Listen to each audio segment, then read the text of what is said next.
જય ઈસુ. સંતોની કેડીમાં આપ સૌને સુસ્વાગત.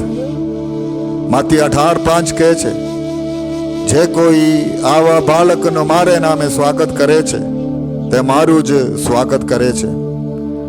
આજે 31મી જાન્યુઆરી સંત જોન બોસ્કો જે પુરોહિત હતા તેઓના તહેવારની ધર્મસભા આજે ઉજવણી કરે છે.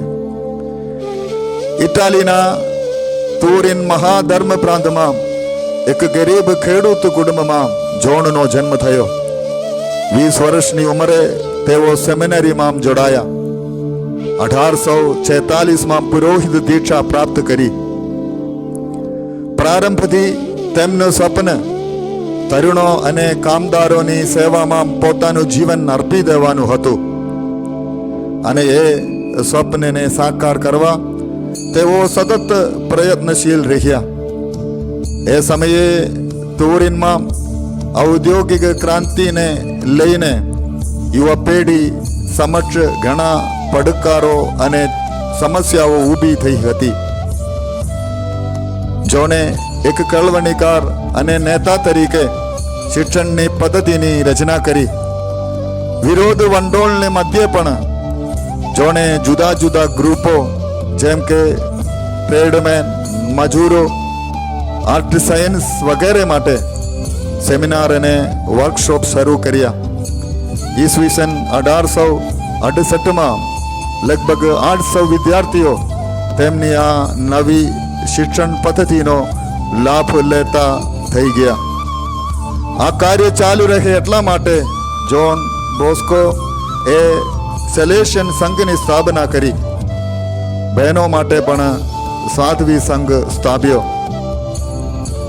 યુવાનોના મહાન પ્રેષિત સંત જોન બોસ્કો 31 જાન્યુઆરી 1888ના રોજ અવસાન પામ્યા અને વડા ધર્મગુરુએ તેમને ઈસવીસન 1934માં સંત તરીકે જાહેર કર્યા અને વડા ધર્મગુરુ યોહન પૌલ દીદીએ તેમને તરુણોના શિક્ષક અને પિતા તરીકે સંબોધ્યા.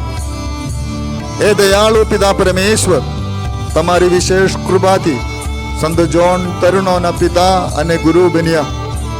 અમારામાં એમના જેવી પ્રેમ જ્વાળા પ્રગટાવો, જેથી અમે એક તમને જ અમારું સર્વસ્વ ગણીને અને અમારા બંધુજનોનું ભલું કરવા અમારી તમામ શક્તિ નીચોવીએ. પ્રણામ મરિયા, કૃપાથી પૂર્ણ, પ્રભુ તારી સાથે છે. ભાગ્યવંત તું સ્ત્રીઓમાં અને ભાગ્યવંત તારા ઉદરનું ફળ ઈસુ. એ પવિત્ર મરિયા, પરમેશ્વરની માં, અમો પાપીઓને વાસ્તે વિનંતી કર, હમણાં અને અમારા મોતની વખતે. આમેન.